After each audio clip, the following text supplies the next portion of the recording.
Dear colleagues, the topic of my report is effective ways of teaching English from my work experience. I think that everyone can find the most effective methods and ways of teaching English. Today, I'd like to share my experience and maybe some tips how to make English lessons more effective. Teachers use a variety of methods and approaches to teach English as a second language, and most of them are useful in one way or another. I think that it will be better to show you some of my practical methods which I have used at my lessons. Our school gives us chance to work in the classroom with good equipment, and my students and I like to make up different presentations, videos and tests. Now we have a lot of educational sites with online tests. We can do different Google tests, but some years ago we tried to do them ourselves. Now we have updated curriculum and unfortunately we don't have enough time to practice grammar. But grammar is very important in all skills, especially in productive skills, writing and speaking. We shouldn't forget about it and try to pay attention to teaching grammar. I want to show you one of my grammar tests which I made myself some years ago. This test includes all present tenses. Students should click the answer and in the end, they can see their result. It is important for students themselves and for the teacher to find out their level and know if they need to practice this particular grammar rule more. And one more test. This test was based on the topic extreme sports. It was made for the students of the 7th grade. At first, students learned new vocabulary, they discussed the topic, and in conclusion, they did the test and saw their results. How many points they have out of 10, for example. Now we have 2 or 3 units during the term. We can create tests related to the topics. These tasks are interesting for students. They enjoy doing them. And if you have a chance to have a lesson in the computer classroom, do it. And you won't regret. Students do all tasks connected with computer with pleasure. For English learners, it can be very difficult to understand the difference between certain grammatical tenses. I'd like to share a technique that I used during my lesson study. This technique refers to the techniques of developing critical thinking. It can be called learning together or learning in collaboration.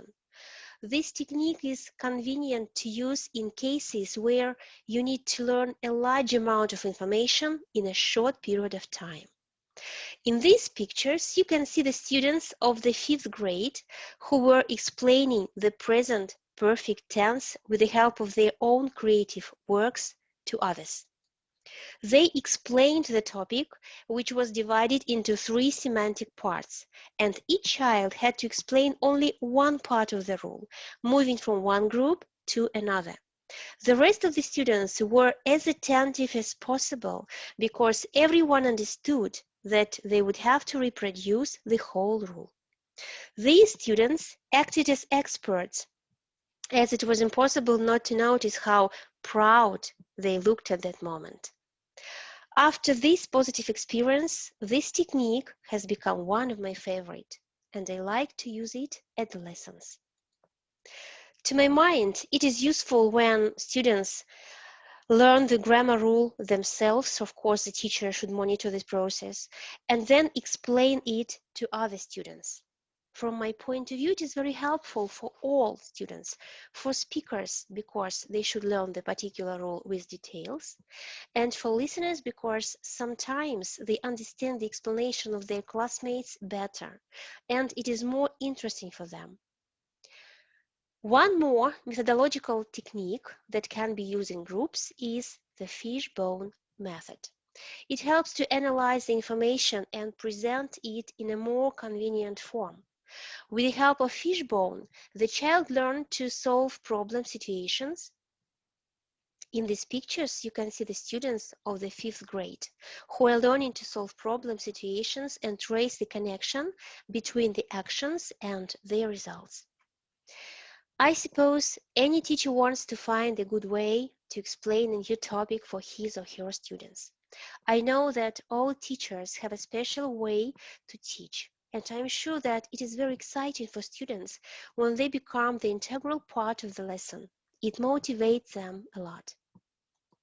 For example, when we learned the topic about the family in the 6th grade, my students brought their family photos, and we used them while warming up activities that helped them relax and take part in the lesson with pleasure.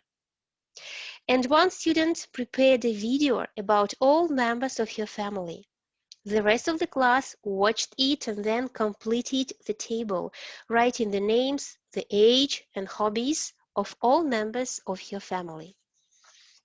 It was amazing for students to see their classmate on the screen of the active board. And after that, some other students wanted to make their videos about their own families too. Our lesson motivated them to do it. I consider myself to be a creative teacher and try to introduce more and more new techniques and methods in my work that encourage students to learn a foreign language. Learning becomes more effective if students themselves are actively involved in the learning process. And I fully agree with the statement of a famous person: "Tell me, and I will forget. Show me, and I may remember. Let me do, and I will understand." Creativity is a process which generates ideas that have value to the individuals. It involves looking at familiar things with a fresh eye, examining problems with an open mind, making connections, learning from mistakes, and using imagination to explore new possibilities. Creativity is often linked with imagination, playfulness, and originality. I want to tell you about the task that I used at my lessons. It was to create an alphabet using the names of animals, birds, insects, and fish. My students were divided into 3 groups. This task aroused great interest among the students, and they made it a reality with pleasure. All the groups had to present their alphabets. This task gave the students the opportunity to show their creativity and enrich their vocabulary on the topic. I think this task can be used with different lexical topics. Creative approach should be used by every teacher to make the lesson more effective. We know that it is very important to improve students' speaking skills. There are a lot of activities that promote speaking, but communicative language teaching and collaborative learning are the best for it. Communicative language teaching is based on real-life situations that require communication. Teachers should create a topic where students have real-life communication and meaningful tasks that promote speaking. I want to show you one of the ways to improve speaking skills during the lesson.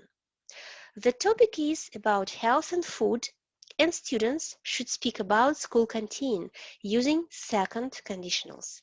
They have taken the photos from school canteen for 1 week to learn about the menu. Students take the stripes with questions. What would you do if you were a cook, a headmaster, a nurse? They discuss their question, and then one person from the group tells their point of view to others.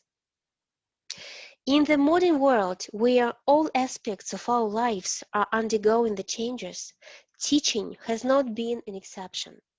Generations are developing, demands are changing, and we need to keep up with those changes if we don't want to be the conservative type of teachers. Hence, a lot of online teaching tools, applications, and resources are emerging to make our classes more interactive, fun, and effective. I use Kahoot.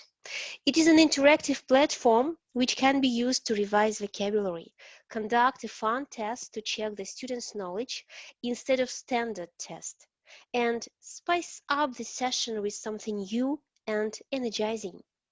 Kahoot is the most engaging way to work with vocabulary and grammar. I try to use it as much as possible, and I advise you to use it at your lessons. To sum it up, I want to add that I tried to share some of my methods and techniques of work.